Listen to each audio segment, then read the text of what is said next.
نحمدہ ونصلی علی رسول الکریم اما بعد۔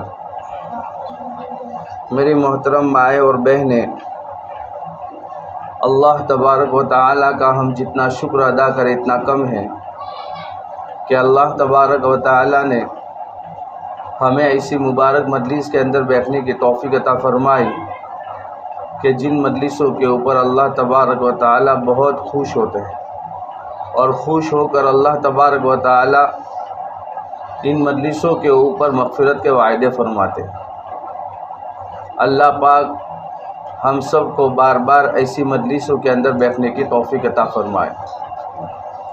یہ دین کی مجلسیں جو ہیں نا، اس کی مثال ایسی ہے جیسے کھیتی کو پانی۔ کوئی کھیتی سوکھ رہی ہے، جب اس کو پانی دیا جاتا ہے تو اس کے اندر جان آتی ہے، اور جب کھیتی میں جان آتی ہے تو وہاں سے کوئی امید ہم باندھ سکتے ہیں کہ اس کے اوپر پھل آئیں گے، اور ان پھلوں کے ذریعے سے اللہ تبارک و تعالی ہمارے گھروں کا گزارا کرے گا۔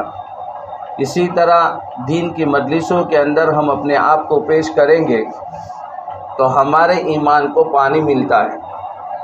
جب ہمارے ایمان کو پانی ملتا ہے تو اس وقت کیا ہوتا ہے کہ ہماری زندگیوں کے اندر آخرت کا استحضار آتا ہے، اللہ کے احکام کی عظمت آتی ہے، اور جناب محمد رسول اللہ صلی اللہ علیہ وسلم کی سنتوں کی سچی محبت ہمارے دلوں میں آتی ہے۔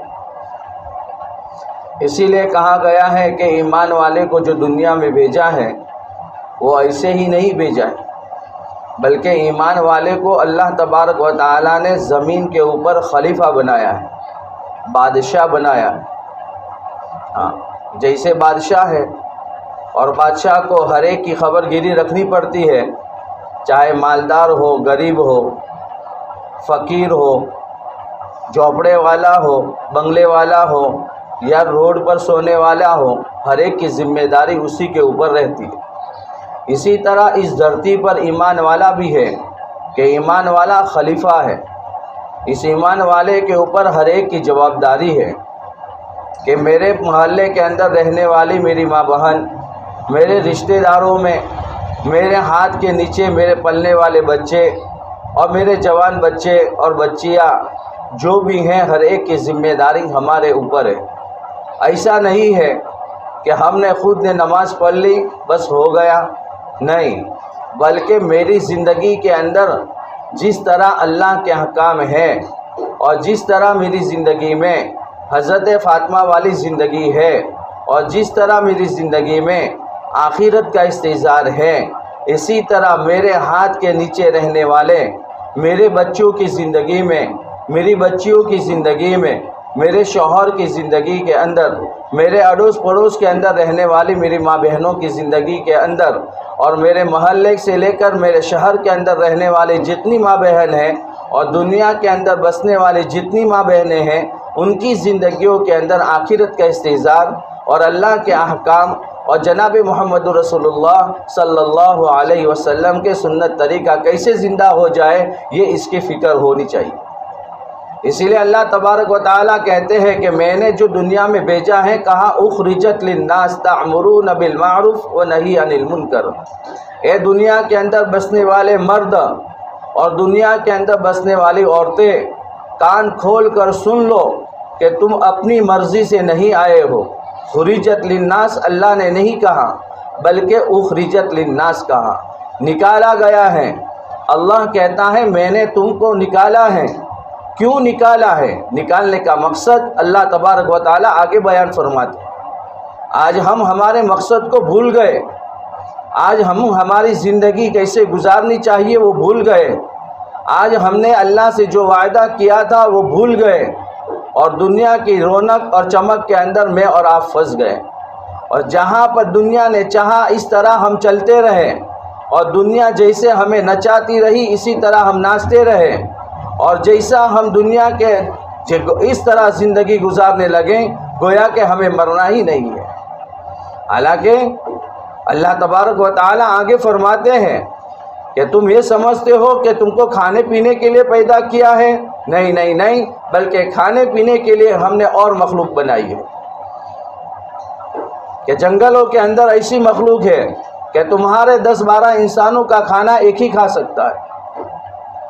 ہاتھی کو لے لو، کیا اچھے اچھے کپڑوں کے لیے پیدا کیے کہ نہیں، بلکہ تمہاری ڈیزائن اور تمہارا نقش و نگار چند مہینے چند سالوں کے بعد ختم ہو سکتا ہے۔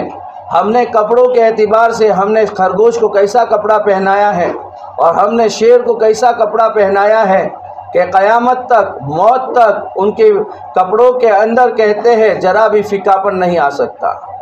تو کیا اونچے اونچے بنگلوں بنانے کے لیے بھیجا ہے کہ نہیں، کہ اس کے لیے ہم نے ایک چھوٹی سی مخلوق ایسی بنائی ہے کہ تمہارے مکانات اگر تیز ہوا چلے اور زیادہ بارش آ جاوے اور پانی زیادہ ہو جائے تو تمہارے مکانوں کو خطرہ ہے۔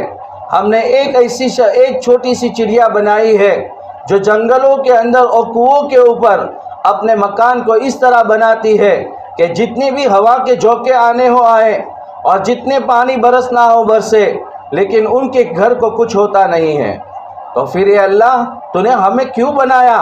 پھر اللہ کہتے ہیں کہ ہم نے تم کو بھلائی کا حکم کرنے اور برائی سے روکنے کے لیے پیدا کیا ہے۔ آگے اللہ تبارک و تعالیٰ قرآن کی ایک آیت فرماتے ہیں وَمَا خَلَقْتُ الْجِنَّ وَالْإِنسَ إِلَّا لِيَعْبُدُونَ، ہم نے جو پیدا کیا ہے تم کو وہ محض خالص ہماری عبادت کے لیے پیدا کیا ہے۔ مفسرین نے لکھا ہے، اس کا ترجمہ یوں لکھا ہے لِتَعْرَفُوا، یعنی اللہ نے جو چیزیں بنائی ہے ان چیزوں کو دیکھ کر اللہ کو پہچاننے والے ہم بن جائیں۔ آج ہم بھول گئے، دنیا کی طاقت ہمارے سامنے رہی، دنیا کا نفع ہمارے سامنے رہا اور دنیا کا نقصان ہمارے سامنے رہا، دنیا کی عزت ہمارے سامنے رہی اور دنیا کی ذلت ہمارے سامنے رہی۔ ہم آخرت کی ذلت کو بھول گئے، ہم آخرت کی عزت کو بھول گئے اور ہم آخرت کے کام کو بھول گئے اور آخرت کے درجات کو بھول گئے اور دنیا کے نقشوں کے اندر پھنس کر آج ہم نے ہماری زندگیوں کے اندر سے حضور اکرم صلی اللہ علیہ وسلم کی سنتوں کے جنازے نکل رہے ہیں، لیکن ہماری پیشانی پر بل تک نہیں پڑتا ہے۔ اللہ نے ہمیں دنیا میں جو بھیجا ہے بہت بھاری مقصد کے لیے بھیجا ہے، ایسے ہی نہیں بھیجا ہے۔ ہم کو بہت بھاری مقصد کے لیے بھیجا تھا کہ تمہیں زندگی گزارنے کے لیے نہیں بھیجا ہے، ہم نے جو تم کو بھیجا ہے زندگی بنانے کے لیے بھیجا ہے۔ اسی لیے اللہ تبارک و تعالیٰ نے عالم ارواح کے اندر ہم تمام کی روحوں کو جمع کر کے ایک سوال کیا تھا، کیا میں تمہارا رب نہیں ہوں؟ کیا میں تمہارا پالنے والا نہیں ہوں؟ کیا میں تمہیں روزی دینے والا نہیں ہوں؟ کیا میں تمہاری ہر حاجت کو پورا کرنے والا نہیں ہوں؟ ہم سب نے ایک ہی ساتھ اور ایک زبان ہم نے کہا تھا، اے اللہ آپ ہی پالنے والے ہیں، آپ ہی کھلانے والے ہیں اور آپ ہی پلانے والے ہیں اور آپ ہی ہماری ضرورتوں کو پورا کرنے والے ہیں۔ پھر اللہ تبارک و تعالیٰ نے ہمیں دنیا کے اندر بھیجا اور دنیا کے نقشوں کے اندر بھیجا تاکہ ہمارا امتحان لے کہ میرے بندیاں اور میرے بندے یوں کہتے تھے کہ آپ سب کچھ کرنے والے ہو، اب میری بندی یوں کہتی ہے کہ میرا شوہر کماتا ہے میں کھاتی ہوں، میرا شوہر کماتا ہے میں پہنتی ہوں، میں بیمار ہوتی ہوں اور ڈاکٹر دوا دیتا ہے مجھے شفا ملتی ہے، مصیبتیں آتی ہیں لوگوں کے ذریعے سے میری مصیبتیں دور ہوتی ہے، یوں کہتی ہیں یا یوں کہتی ہیں، یہ سارا نظام میرے اللہ کی طرف سے ہے اور میرے اللہ نے میرا امتحان کے لیے سارے نظام کو قائم کیا ہے۔ تو پھر بندے کا امتحان اللہ تبارک و تعالیٰ دنیا کے اندر لے رہا ہے، لیکن راستہ ہم نے بدل دیا۔ جس راستے پر ہمیں ہمارے آقا نے چلنے کو کہا تھا اس راستے کو ہم نے بھلا دیا اور اس راستے کو چھوڑ کر ہم دوسرے راستے کی طرف چلنے لگے اور ہم یہ سمجھنے لگے کہ ہماری کامیابی اسی کے اندر ہے، جتنا مال ہوگا، جتنی صلاحیتیں ہوگی اور جتنی تو قوت ہوگی وہ اتنا زبردست کامیاب والا ہوگا۔ یہ میرا اور آپ کے آنکھوں کا دھوکہ ہے، یہ ہماری عقلوں کا دھوکہ ہے۔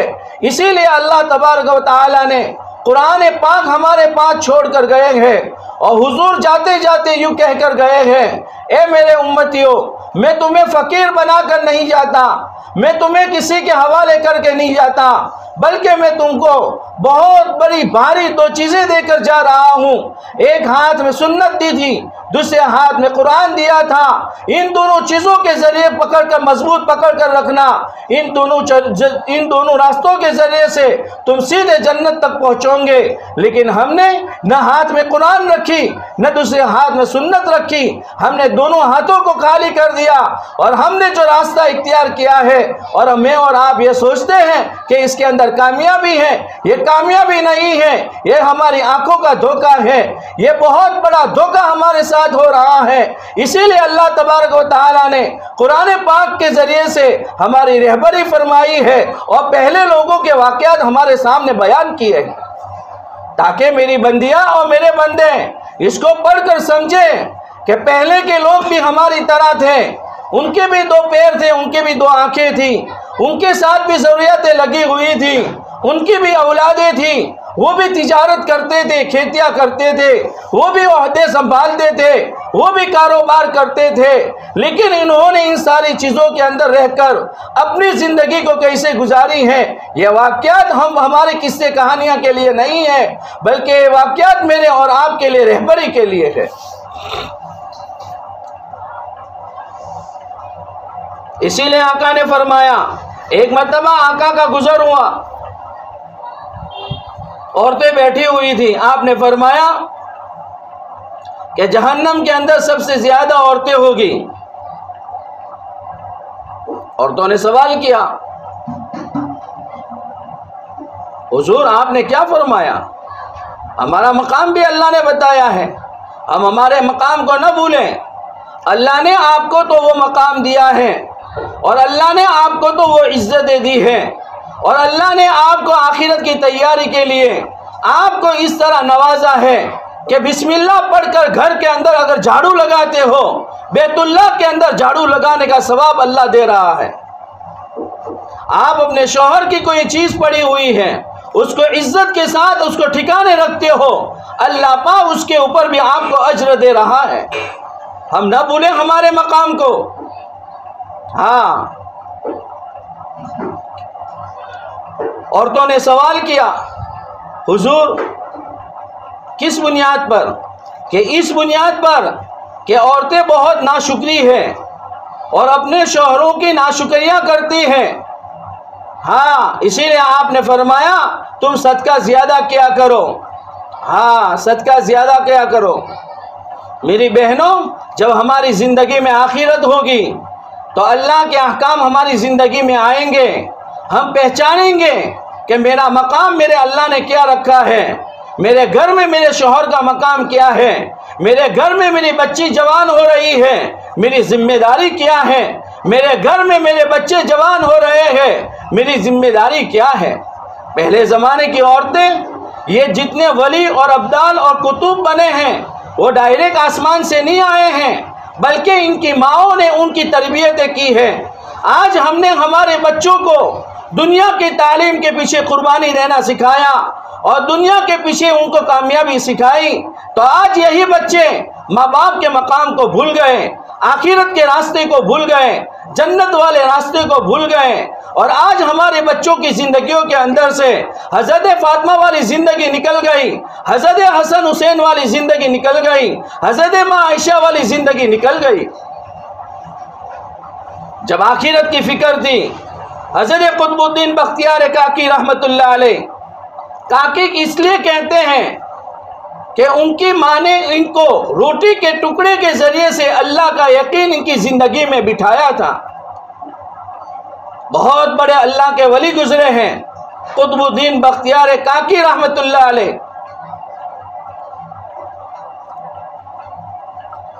وہ جب بھی مدرسے جاتے تھے اور مدرسے سے جب بھی گھر آتے تھے، اب آپ کو تو ظاہر خبر ہے اور آپ تو جانتے ہی ہیں کہ باپ پہلے روم میں بیٹھا ہوا ہے اور ماں کچن میں کام کر رہی ہے۔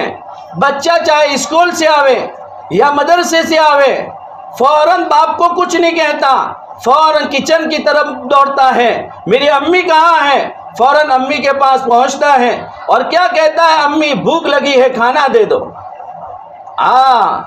اسی لیے کہتے ہیں کہ بچے ماں کے ساتھ زیادہ جوائنٹ ہے. ہاں کیسے ہی ماں مارے لیکن وہ ماں کی گود کے اندر ہی جائے گا. ہاں وہ باپ کی گود میں نہیں جانے والا. ہاں تو جیسے ہی وہ مدرسے سے آئے انہوں نے کہا امی کھانا. امی نے کہا بیٹا ہمارے پاس کھانا کہاں ہے؟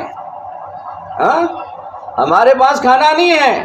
تو امی کھانا کہاں ہے؟ کہ اللہ کے پاس ہے اور اللہ کے خزانے سے کھانا آتا ہے تو ہم کھاتے ہیں. تو امی اللہ کے پاس سے لینے کا راستہ کون سا؟ کہا بیٹا وضو کرو. وضو کر کے آئے. بیٹا مصلی بچھاؤ.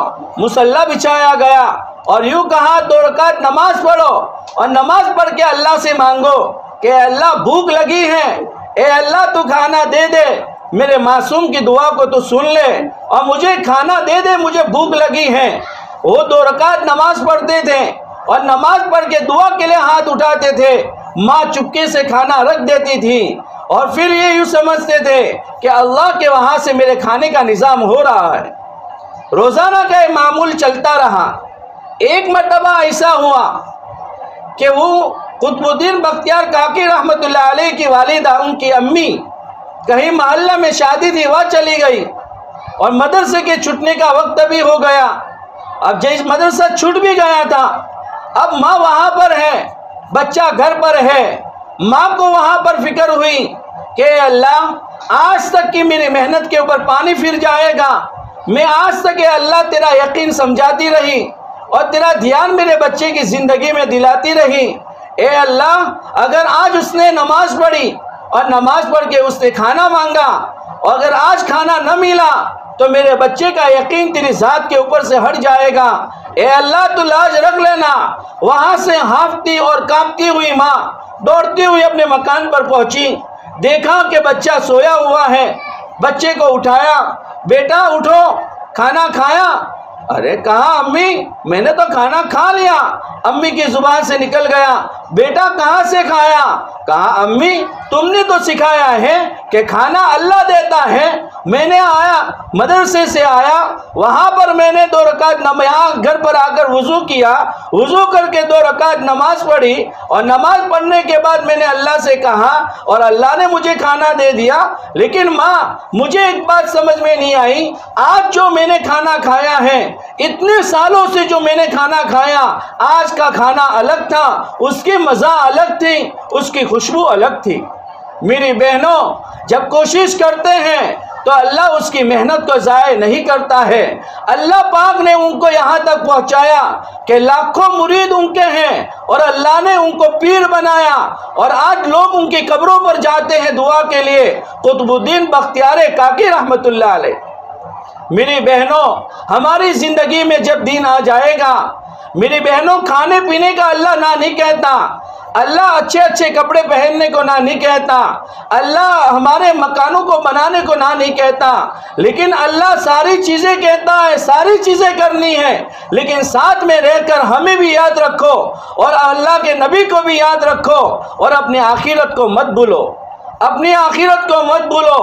اپنی زندگی میں شریعت والا پردہ آنا چاہیے, اپنی زندگی میں اللہ کے احکام آنا چاہیے, خود کی زندگی میں نماز آنی چاہیے, خود کی زندگی میں قرآن کی تلاوت آنی چاہیے, خود کی زندگی کے اندر تسبیحات آنی چاہیے. جب ہماری زندگیوں میں دین ہوگا, ہمارے ہاتھ کے نیچے رہنے والے بچوں کی زندگیوں کے اندر بھی اللہ تبارک و تعالی دین کو داخل کرے گا. آج الٹا ہو گیا. آج تو بچے سے پوچھو بیٹا یہ جوتے کون لایا, تو بیٹا کیا کہتا ہے امی. امی سے پوچھو پہلے تو آپ کے گھر کا بھی ٹھکانہ نہیں تھا اور آپ کے کپڑوں کا بھی ٹھکانہ نہیں تھا, ابھی دیکھتے ہیں چند مہینوں سے آپ کے کپڑے بھی اجلے ہیں اور مکان بھی بہترین بن گیا. ارے بہن تجھے پتہ نہیں ہے پہلے تیرے بھائی نوکری کرتے تھے, اب وہ سیٹ بن گئے. سب کے ایمان کا دیوالا نکل گیا, کسی کی زبان پر یہ نہیں نکلا. یہ ہمارے اللہ کا کرم ہے, یہ ہمارے اللہ کا کرم ہے. میری بہنوں اللہ پاک نے ہمیں آخرت کی تیاری کے لیے بھیجا ہے. حضرت فاطمہ کی زندگی ہم بھول گئے, حضرت فاطمہ کی زندگی کو ہم بھول گئے. یہ دین ہماری زندگیوں میں کیسے آیا, یہ اسلامی طریقہ ہماری زندگیوں میں کیسے آیا. یہ ایمانی محنت ہماری زندگیوں میں کیسے آئی؟ ایسے ہی آ گئی کہ ہمارے ماں باپ ایمان والے تھے، اسی لیے ہماری نسل چلتی چلتی آئی ہے۔ میری بہنوں یہ نہیں ہے، بہت بڑی بڑی قربانیاں دی گئی ہے۔ ایک مرتبہ حضور اکرم صلی اللہ علیہ وسلم اپنی لاڈلی بیٹی حضرت فاطمہ، کون ہے فاطمہ؟ جنت کی عورتوں کی سردارین حضرت فاطمہ، کیا کہنا حضرت فاطمہ کا۔ ایک مرتبہ حضرت فاطمہ رضی اللہ تعالی عنہ کے گھر حضور اکرم صلی اللہ علیہ وسلم پہنچے اور یوں فرمایا، فاطمہ چلو میں تمہیں لینے آیا ہوں۔ سننا میری بات کو ذرا دھیان سے، فاطمہ میں تمہیں لینے آیا ہوں۔ حضرت فاطمہ نے کہا، ابا میں نہیں آ سکتی۔ کس کو کہہ رہی ہے؟ تمام انبیاء کے سردار، نبوت کے سلسلے کو ختم کرنے والے، یہ دنیا اسی لیے بنی کہ حضور کو پیدا کرنے تھا۔ کیا کہہ رہے؟ ابا میں تمہارے ساتھ نہیں آ سکتی، علی گھر پر نہیں ہے۔ علی آئیں گے، علی سے پوچھ کر جائیں گے۔ اتنے میں حضرت علی آئے۔ حضرت علی نے آ کر کہا، ابا اے فاطمہ؟ کہا ہاں۔ ایسے کیسے پتا چلا؟ کہ دور سے پتا چل گیا کہ نبوت کی خوشبو آ رہی تھی۔ میں سمجھ گیا کہ میرے گھر میں میرے سسر یعنی جناب محمد رسول اللہ صلی اللہ علیہ وسلم تشریف لائے ہیں۔ پھر پوچھا، فاطمہ کیوں آئے ہیں؟ کہ ابا مجھے لینے آئے تھے، لیکن میں نے کہا علی کی اجازت کے بغیر میں نہیں آ سکتی۔ تو حضرت علی نے گرم ہو گئے۔ حضرت نے کہا، ارے اللہ کی بندی چلے جانا چاہیے۔ کہا نا نا نا نا، اگر آج میں میرے ابا کے کہنے پر چلی جاتی تو دنیا کے اندر رہنے والی تمام عورتیں یوں کہتی کہ حضرت فاطمہ اپنے شوہر کی اجازت کے بغیر اپنے گھر سے نکلی ہے، تو کیوں ہم نہیں نکل سکتے ہیں؟ اسی لیے میں نہیں نکلی ہوں، چاہے میری جگہ کے اوپر اللہ کے نبی کیوں نہ ہو۔ لیکن جب سے میں نے دہلی چھوڑی ہے، میرے ابا نے یوں کہا تھا، اے فاطمہ آج کے بعد میرا حکم تیرے پر نہیں چلے گا، میری اجازت تیرے پر نہیں چلے گی۔ اگر تجھے کہیں جانا ہے اور تیرے پر اگر کسی کا حکم چلے گا تو تیرے شوہر علی کا چلے گا۔ اسی لیے دنیا کی عورتوں کو بتانے کے لیے میں اپنے گھر سے نہیں نکلی ہوں۔ پردہ کتنا کیا؟ پردہ کتنا کیا؟ حضرت علی نے، پھر دونوں کی باتیں ہو گئی، حضرت علی نے اجازت دے دی۔ پھر کہا، ابا جان ٹھہریے، ابا جان ٹھہریے، ابا آپ پہلے چلنا، آپ پہلے چلنا، بیچ میں چلوں گی، میرے پیچھے علی چلیں گے۔ حضرت علی نے کہا، فاطمہ تو کیا کر رہی ہے؟ حضرت فاطمہ نے کہا، چلو اس طرح سے، میں گھر جا کے آپ کو بتاؤں گی۔ جیسے ہی یوں چلتے رہے، جب آقا کے مقام پر حجرے مبارک پر پہنچے تو اس کے بعد حضرت علی نے کہا، فاطمہ یہ اس طرح سارا نظام کیوں بنایا؟ حضرت فاطمہ نے کہا کہ ابا چلے، ابا کے پیچھے میں چلی اور میرے چلنے کے پیچھے آپ چلے تو میرے ابا کے پیر کے نشان پر میرے پیر پڑے اور میرے نشان کے اوپر آپ کے پیر پڑے۔ کیوں؟ کہ میرا چہرہ جب تک میں دنیا میں ہوں آج تک، میرا جسم آج تک کسی نے نہیں دیکھا۔ میں یہ چاہتی تھی کہ میرے پیر کے نشان بھی آسمان کو بھی نہ دیکھے، اسی لیے میں نے یہاں تک کا پردہ بتایا۔ آج ہمارا حال کیا ہے؟ ہماری زندگیاں کہاں جا رہی ہے؟ حضرت فاطمہ نے تو یہاں تک بتا دیا۔ ارے ایک صحابی کا واقعہ ملتا ہے کہ وہ اللہ کے دین کی محنت کے لیے گئے ہوئے ہیں اور ان کے ابا ایک دم سکرات کی حالت میں ہیں۔ صحابہ کرام اس بہن کے گھر پہنچے ہیں اور وہاں پر پہنچنے کے بعد ان کو اطلاع دی ہے، ارے تمہارے ابا کا آخری وقت ہے، ارے تمہارے ابا کا آخری وقت ہے، ذرا گھر سے نکلیے اور تمہارے ابا کے گھر چلیے، آخری تمہارے ابا کا چہرے کا دیدار کر لیجئے۔ انہوں نے کہا، میں نہیں آ سکتی ہوں، ایسے 1000 باپ قربان کر سکتی ہوں، لیکن میرے نبی کے طریقوں کو میں نہیں چھوڑ سکتی ہوں۔ اتنے میں صحابہ کرام حضور کے پاس پہنچے اور حضور کو کہا، حضور وہاں ایک بہن ہے اور وہ صحابی دین کی محنت کے لیے گئے ہوئے ہیں اور اس بہن کے ابا ایک دم سکرات نزا کی حالت میں ہیں، ہم ان کو اطلاع دینے گئے تھے۔ انہوں نے کہا کہ میں نہیں آ سکتی ہوں۔ حضور آپ کچھ فرما دیجئے۔ حضور نے فرمایا اس عورت کے اوپر میرا حکم نہیں چل سکتا، اس عورت کے اوپر اس کا شوہر کا حکم ہے، اس کے شوہر کی اجازت کے بغیر وہ باہر نہیں نکل سکتی ہے۔ اس کے بعد ان کے ابا کا انتقال ہو گیا، اور جب انتقال ہو گیا تو صحابہ نے سوچا، ان کو غسل کفن وغیرہ دیا، کہاں آخری ان کی بیٹی کو دکھا دیا جائے چہرہ۔ تو صحابہ ان کے ابا کی لاش کو لے کر جب وہاں پر پہنچے، صحابہ سائڈ پر ہو گئے اور کہا بہن تم تو نہیں آئی، لیکن ہم تمہارے ابا کی لاش کو لے کر تمہارے گھر تک پہنچے ہیں، آخری دیدار کر لیجئے۔ انہوں نے کپڑا چہرے پر سے ہٹایا اور وہاں پر بوسہ دیا، اور بوسہ دے کر یوں کہا، اے ابا جان، آپ سے مجھے دشمنی نہیں تھی، آپ ہمارے ابا تھے، آپ کے گود میں بڑی ہوئی ہوں، لیکن میرا نبی کا فرمان تھا کہ شوہر کی اجازت کے بغیر باہر مت نکلنا۔ پھر ایک ہاتھ اپنے ابا کے چہرے پر ہے اور ایک ہاتھ کو آسمان کے اوپر اٹھایا اور یوں کہا، اے اللہ، میں نے یہ میرے نبی کے طریقے پر زندگی گزاری ہے، اگر تیرے کو میری ادا پسند آئی ہو تو اے اللہ میرے ابا کی تو مغفرت کر دینا۔ پھر اس کے بعد انہوں نے چہرے کے اوپر کپڑا ڈال دیا اور صحاباؤں کو کہا میرے ابا کو لے جائیے اور وہاں پر قبرستان جا کر دفن کر دیجئے۔ صبح ہو گئی۔ اس کے بعد حضور اکرم صلی اللہ علیہ وسلم نے فرمایا، اس بہن کی قربانی کے اوپر اللہ تبارک و تعالی نے ان کے ابا کو جنت الفردوس میں سے اعلیٰ مقام نصیب فرمایا۔ میری بہنوں، یہ قصے کہانیاں نہیں ہیں، یہ میرے لیے اور آپ کے لیے عبرت ہے کہ وہ بھی عورتیں تھیں، ان کے بھی بچے تھے، ان کو بھی دنیا کی رونق چمک نظر آ رہی تھی، لیکن انہوں نے اپنی خواہشات کو دبایا، اپنے جذبات کو دبایا اور اپنے آپ کو پردوں کے اندر رکھا اور اللہ کے احکام کے مطابق زندگی گزاری۔ تو ہاتھ اٹھانے کی اللہ لاج رکھتا تھا اور اللہ ان کی مغفرتیں کرتا تھا، اور ہاتھ اٹھانے کے اوپر اللہ تبارک و تعالی مرے ہوئے بچوں کو بھی زندہ کر کے بتایا ہے۔ آج ہم یہ کہتے ہیں کہ ہماری دعائیں قبول نہیں ہوتی ہیں، ہماری دعا کہاں سے قبول ہوگی میری بہنوں؟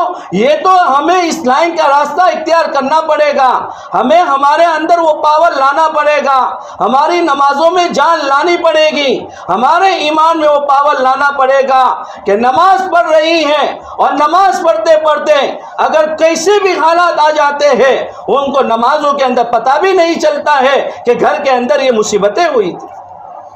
میری بہنوں، اللہ پاک نے ہمیں دنیا میں بھیجا ہے یا آخرت کی تیاری کے لیے بھیجا ہے۔ ہم جانتے ہیں کہ دنیا کتنی بے وفا ہے، جس کے پیچھے میں اور آپ اور جس کے پیچھے ہم ہماری اولادوں کو اور میری بہنوں، آج ہم ذرا یہ سوچیں کہ اگر ہمارا دنیا کا کوئی کام بنانا ہو اور دنیا کی کوئی چیز ہمارے شوہر کے پاس ہمیں کام بنانا ہے تو ہمارے شوہر کو کس طرح سمجھاتے ہیں، کہ کیا انداز رہتا ہے اس وقت ہمارا؟ کبھی میری بہنوں ہم نے سوچا کہ میرا جوان بیٹا ہو گیا، میری جوان بیٹی ہو گئی اور میرا شوہر برسے ہو گئے میں اس کے ساتھ رہتے ہوئے، اس کی زندگی میں نہ داڑھی ہے، نہ سنت لباس ہے، نہ اللہ کے احکام ہیں، نہ اس کی زندگی میں نماز ہے۔ کبھی ہم نے وہ انداز سے ہمارے شوہر کو کبھی سمجھایا کہ کبھی ہم اس کے سراہانے بیٹھ گئے اور ہم ہماری آنکھوں سے آنسو ٹپکائے ہو اور یہ ہمارا شوہر یوں پوچھے کہ اے اللہ کی بندی بتا تجھے کیا چاہیے، کیوں رو رہی ہے؟ ہماری زبان پر یوں نکلے، ارے ہمیں دنیا کے ٹھکڑوں کی ضرورت نہیں ہے، دنیا کے چتڑوں کی ضرورت نہیں ہے، میں تو تمہاری اس بے دینی پر رو رہی ہوں کہ کتنے سال ہو گئے تمہارے ساتھ رہتے ہوئے، لیکن آج تک تمہاری زندگی میں نہ نبی کی سنتیں آئی نہ اللہ کے احکام آئے۔ میری بہنوں، یہ چیزیں ہماری زندگیوں میں آئے گی کیسے؟ کہ ہماری زندگیوں میں آئے گی وہ ایمانی پاور سے آئے گی، اور ایمانی محنت کیا ہے؟ جس طرح ہماری بستیوں کے اندر یہ مہمان آتے ہیں اور یہ مہمان جاتے ہیں، ان کے بھی گھر بار ہیں، ان کے بھی اولادیں ہیں، وہ ساری چیزوں کو چھوڑ کر کیوں آتے ہیں؟ وہی ایمان کو بنانے کے لیے اپنے وطن کو چھوڑتے ہیں اور اپنے گھر بار کو چھوڑتے ہیں۔ وہ تو پوچھئے ان سے کہ جس وقت تمہیں اپنے گھر کے اندر سے باہر قدم نکالا تھا، یہ 10 دن 40 دن جماعت کے لیے، اس وقت تمہارے بچے کی آنکھیں کیا کہہ رہی تھی اور اس وقت تمہارے دل پر کیا گزر رہا تھا۔ کسی کو اچھا نہیں لگتا ہے، لیکن ایمان کو سیکھنے کے لیے، ایمان کو بنانے کے لیے، ایمان کی فکروں کو لے کر، یہ ساری چیزوں کی قربانی دے کر ہماری بستیوں میں آتے ہیں۔ ہمیں بھی ایمان کو کی ضرورت ہے، کیونکہ ایمان وہ جنت کا وعدہ ہے کہ رائے کے دانے کے برابر اگر ہم ایمان کو لے کر جائیں گے، اللہ تبارک و تعالی ہم کو دنیا سے 10 گنی بڑی جنت عطا فرمائیں گے۔ یہ مت سوچئے کہ اللہ پاک نے ہمیں دنیا میں یہ اس طرح رہنے کو کہا ہے، ہماری من کی چاہت اللہ تبارک و تعالی جنت میں پوری کرے گا۔ ہم یہ چاہتے ہیں میرا ماڈل ایسا ہو، اللہ نے ایسا بازار بنایا ہے، میری بندی چلی جا، صرف ارادہ کر لے، وہاں سے چہرہ ہٹے گا، تیرے جسم پر فٹ ہو جائے گا۔ اللہ وہ جوڑے پہنائیں گے اور وہ خادمائیں دے گی کہ 70 ہزار خادمہ ہمارے ساتھ پھرتی ہوگی، اور ہم چلیں گے بادشاہ کی گھر والی، اور وہ رانی کیا چلے اس سے بھی الگ انداز کے اندر اللہ ہمارا وہ اکرام کرے گا اور وہ عزت دے گا۔ جنت کے اندر اللہ ہماری ہر خواہش اور ہر تمنا پوری کرے گا، لیکن دنیا کے اندر ہماری خواہشات کو دبانا پڑے گا۔ اسی لیے میری بہنوں کہا جاتا ہے کہ یہ چیزیں ہماری زندگیوں میں آئے گی کیسے؟ اس لیے کہتے ہیں گھروں کے اندر تعلیم کے حلقے زندہ کرو، تعلیم کے حلقے زندہ کرو، معمولی مت ہم جو ان تعلیموں کے حلقوں کو، بس میں اپنی بات پوری کر رہا ہوں۔ ایک بچہ تھا، وہ روزانہ اسکول جاتا تھا اور اس کا گھر کا ماحول بنا ہوا تھا۔ یہ قصہ کہانی نہیں ہے، یہ یہاں کے اس زمانے کا واقعہ میں بیان کر رہا ہوں۔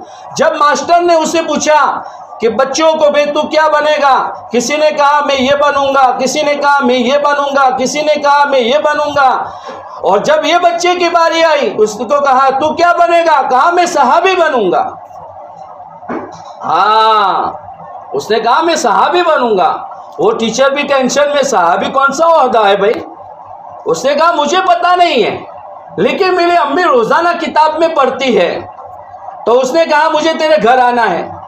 جیسے ہی وہ گھر پر آئی، اس کے ساتھ ایک دوسرا معصوم بچہ تھا، وہ لے کے آئی اور انہوں نے پوچھا کہ تم یہ بچہ کہتا ہے صحابی صحابی، تو انہوں نے پورے واقعات ان کے سامنے رکھے، جنت جہنم کے واقعات رکھے، قبر سمجھائی، آخرت سمجھائی، صحابہ صحابیات کے واقعات ان کو سمجھائے۔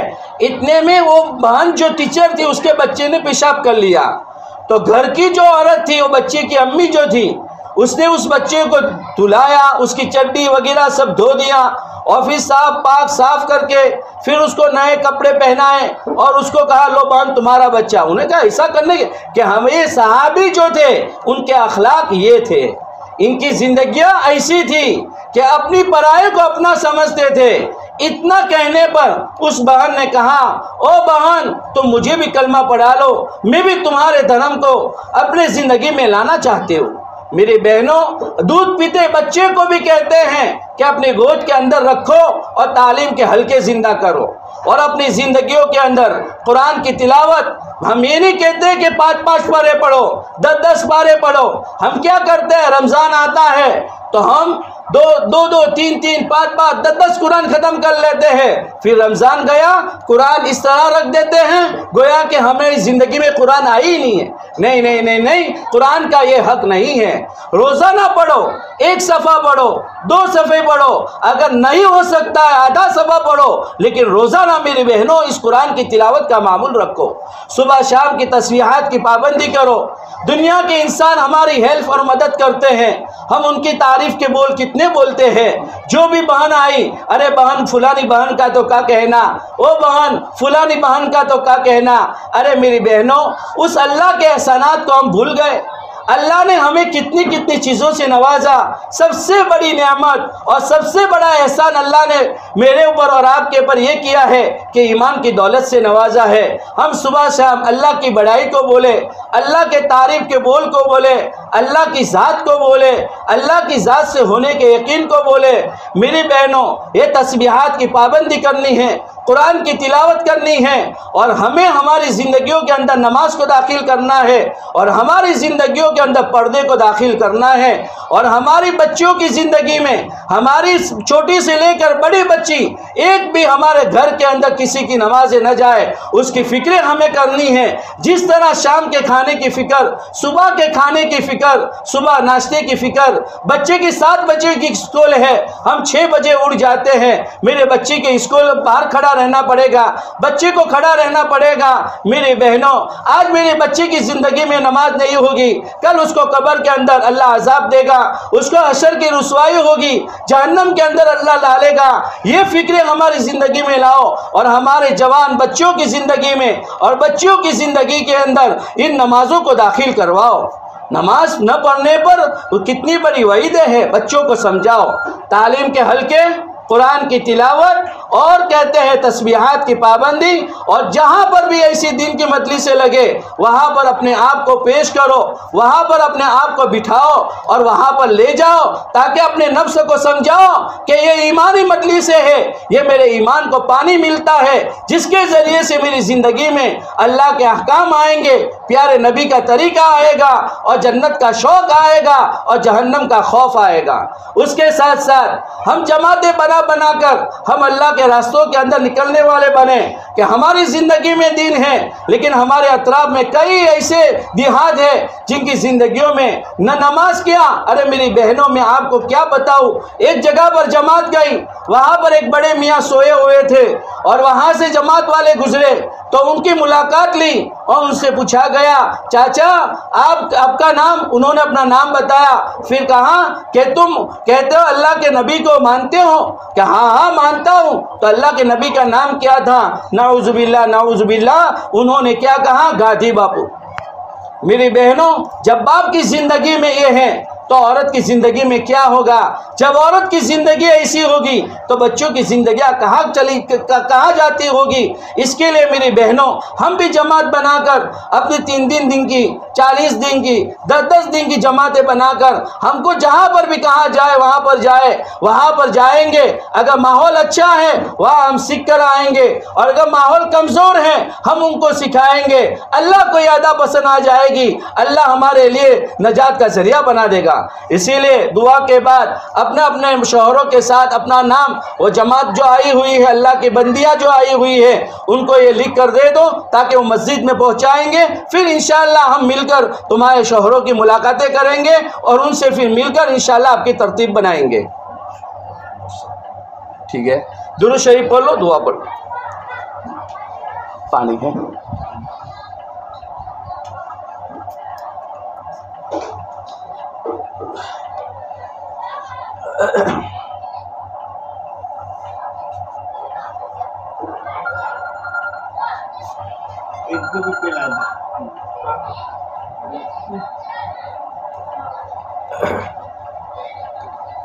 اللہم صلی علی محمد وعلی آل محمد کما صلیت علی ابراہیم وعلی آل ابراہیم انک حمید مجید۔ اللہم بارک علی محمد وعلی آل محمد کما بارکت علی ابراہیم وعلی آل ابراہیم انک حمید مجید۔ ربنا ظلمنا انفسنا وإن لم تغفر لنا وترحمنا لنكونن من الخاسرين۔ اللهم اغفر لنا وللمؤمنين والمؤمنات والمسلمين والمسلمات والوالدين والوالدات يوم يقوم الحساب۔ اللهم اغفر دقه وجله وأوله وآخره يا أحد الصمد الذي لم يلد ولم يولد ولم يكن له كفوا أحد يا أول الأولين يا آخر الآخرين يا راحم المساكين يا ذا القوة المتين۔ اے اللہ تو ہمارے گناہوں کو معاف فرما۔ اے اللہ ہم گنہگار ہیں، ہم خطا کار ہیں، ہم سیاہ کار ہیں، ہم احسان فراموش ہیں۔ اے اللہ ہم سب کو معاف فرما دے، ہم سب کو معاف فرما دے۔ اے اللہ آج تک تیری دی ہوئی زندگی استعمال کرتے رہے، تیری دی ہوئی نعمتیں کھاتے رہے، پیتے رہے۔ اے اللہ ہم نے کھا کر بھی تیری نافرمانی کی ہے، ہم نے کھا کر بھی تیرے ساتھ بغاوت والی زندگی گزاری ہے۔ ہم سب کو معاف فرما دے۔ ہم سب کو معاف فرما دے، ہماری بہنوں کو معاف فرما دے، ہمارے گھر والوں کو معاف فرما دے۔ ہم سب نے مل کر تجھے بہت ناراض کیا ہے، اے اللہ ناراض کرنے میں ہم نے کوئی کمی نہیں چھوڑی ہے، اور تو نے کرم فرمانے میں کوئی کسر نہیں چھوڑی ہے۔ اے اللہ تو ہم سب کو معاف فرما دے، پچھلی معاف فرما، اگلی بنانے کی توفیق دے دے۔ اے اللہ ہم بہت بڑے پاپی ہیں، بہت بڑے گنہگار ہیں، اس دھرتی پر ہم سے زیادہ گنہگار کوئی نہیں ہے، اس دھرتی پر ہم سے زیادہ گنہگار کوئی نہیں ہے۔ اے اللہ ہم ہمارے گناہوں کا اقرار کرتے ہیں تو ہم سب کو معاف فرما دے، آنے والی ایک ایک بہن کو معاف فرما دے، آنے والی ایک ایک ماں بہن کی اے اللہ تو مغفرت فرما دے، اے اللہ ان کی جائز تمنا کو پوری فرما دے، ان کی جائز تمنا کو پوری فرما دے، ان میں جو بیمار ہوں ان کو شفائے کاملہ عاجلہ کلیہ نصیب فرما دے، جو پریشان حال ہو ان کی پریشانیوں کو دور فرما دے، جو مصیبت زدہ ہو ان کی مصیبتوں کو دور فرما دے۔ اے اللہ ہمیں آقا کی زندگی گزارنے والا بنا دیں اور تیرے احکام پر زندگی گزارنے والا بنا دے۔ اے اللہ آنے والے مجمع میں جو بے جوڑا ہو ان کو نیک صالح فرما بردار جوڑا نصیب فرما دے، جو بے اولاد ہو ان کو نیک صالح فرما بردار اولاد نصیب فرما دے۔ اے اللہ جن کا گھر نہ ہو ان کو خود کا ذاتی مکان کا انتظام فرما دے۔ اے اللہ تیرے لیے کوئی مشکل نہیں ہے، اے اللہ تیرے لیے کوئی مشکل نہیں ہے، تو وہ اللہ ہے جو پتھروں میں سے بارے چشمے نکال سکتا ہے۔ اے اللہ ہم تیرے سامنے بھیک کے ہاتھ پھیلائے ہیں، ہم سب کو ہدایت سے نواز دے، ہم کو عافیت دے دے، ہمیں عافیت والی زندگی گزارنے والا بنا دے، اور عافیت والی روزی اے اللہ اور کشادہ روزی ہم سب کو نصیب فرما دے، ہماری عمروں میں، مالوں میں، جانوں میں، زندگیوں میں خوب برکت عطا فرما دے۔ اے اللہ اچانک والی موتوں سے، ایکسیڈنٹ والی موت سے، ہر بری موت سے، کسی زہریلی جانور کے کاٹ کر مرنے سے، حاسدین کے حسد سے، فساد مچانے والوں کے فساد سے، ہمارے گھر والوں کی، ہمارے والدین کی، اور اس آنے والی ماں بہنوں کی اور پوری امت کی تو پوری حفاظت فرما دے، تو پوری حفاظت فرما دے۔ اے اللہ ہمیں ایک بنا دے، ہمیں نیک بنا دے، ہمیں قرآن کی تلاوت کرنے والا بنا دے، ہمیں تکبیر اولیٰ کے ساتھ نماز پڑھنے والا بنا دے، ہمیں اذان کے ساتھ ہمارے گھروں میں مسلے پر کھڑا ہونے والا بنا دے، اور تیرا دھیان نصیب فرما دے، تیرا یقین نصیب فرما دے۔ حضرت فاطمہ والی زندگی ہمیں عطا فرما دے، حضرت عائشہ والی زندگی ہمیں عطا فرما دے۔ اے اللہ ہم نے جو مانگا، جو مانگنے سے رہ گیا، جنہوں نے دعا کے لیے کہا لکھا متوقع رہے، ہر ایک کے حق میں اس دعا کو قبول فرما۔ ہم نے ہمارے گمان کے مطابق مانگا ہے تو اپنے شان کے مطابق ہم سب کو نصیب فرما، اپنی شان کے مطابق نصیب فرما۔ ہماری دعاؤں کو جناب محمد رسول اللہ صلی اللہ علیہ وسلم کے صدقے میں، تمام اصحاب بدرین کے صدقے میں، تمام نیک بندوں کے صدقے میں ہماری اس ٹوٹی پھوٹی دعا کو قبول فرما۔ ربنا تقبل منا انک انت السمیع العلیم وتب علینا انک انت التواب الرحیم۔ جزا اللہ عنا محمدا ما هو اہل صلی اللہ علیہ وسلم۔ سبحان ربک رب العزت عما یصفون وسلام علی المرسلین والحمد للہ رب العالمین برحمتک یا ارحم الراحمین۔